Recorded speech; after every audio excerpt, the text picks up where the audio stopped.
Lalu Naomi, mertuanya itu, berkata kepadanya, "Anakku, apakah tidak ada baiknya jika aku mencari tempat perlindungan bagimu supaya engkau berbahagia? Maka sekarang, bukankah Boas yang pengerja-pengerjanya perempuan telah kau temani itu adalah sanak kita? Dia pada malam ini menampi jelai di tempat pengirikan.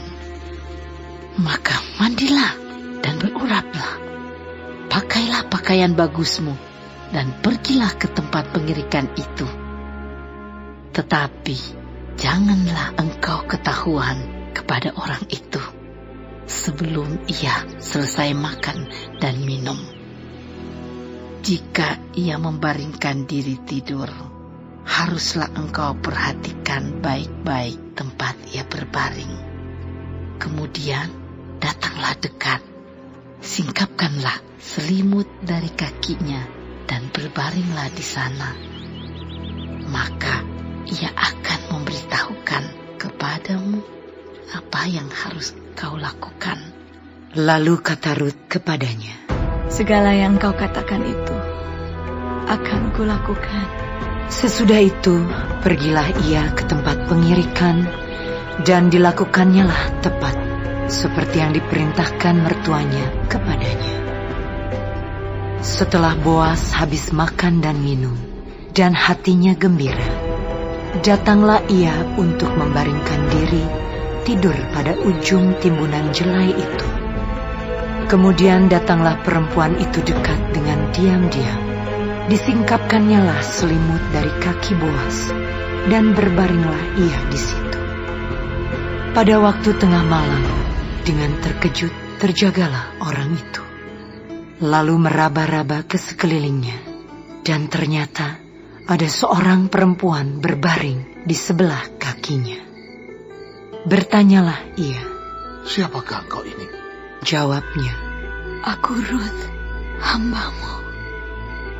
Kembangkanlah kiranya sayapmu melindungi hambamu ini, sebab engkaulah seorang kaum yang wajib menebus kami." Lalu katanya, "Diberkatilah kiranya engkau oleh Tuhan, ya anakku. Sekarang engkau menunjukkan kasih-Mu lebih nyata lagi daripada yang pertama kali itu, karena engkau tidak mengejar-ngejar orang-orang muda, baik yang miskin maupun yang kaya. Oleh sebab itu, anakku, janganlah takut. Segala yang kau katakan itu akan kulakukan kepadamu, sebab setiap orang dalam kota kami tahu bahwa engkau seorang perempuan baik-baik.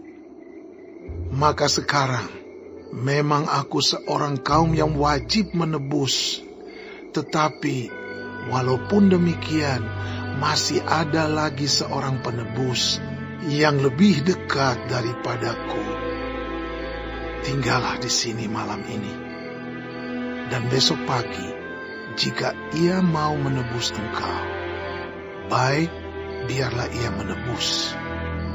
Tetapi jika ia tidak suka menebus engkau, maka akulah yang akan menebus engkau. Demi Tuhan yang hidup, berbaring sajalah tidur sampai pagi." Jadi berbaringlah ia tidur di sebelah kakinya sampai pagi. Lalu bangunlah ia sebelum orang dapat kenal mengenal, sebab kata Boas, "Janganlah diketahui orang bahwa seorang perempuan datang ke tempat pengirikan." Lagi katanya, "Berikanlah selendang yang engkau pakai itu, dan tadahkanlah itu." Lalu ditadahkannya selendang itu. Kemudian ditakarnyalah 6 takar jelai ke dalam selendang itu. Sesudah itu pergilah Boas ke kota. Setelah perempuan itu sampai kepada mertuanya, berkatalah mertuanya itu, "Bagaimana, anakku?"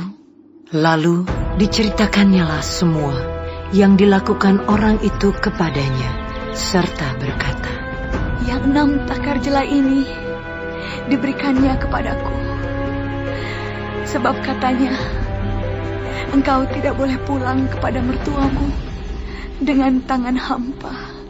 Lalu kata mertuanya itu, "Duduk sajalah menanti anakku, sampai engkau mengetahui bagaimana kesudahan perkara itu. Sebab orang itu tidak akan berhenti sebelum diselesaikannya perkara itu pada hari ini juga."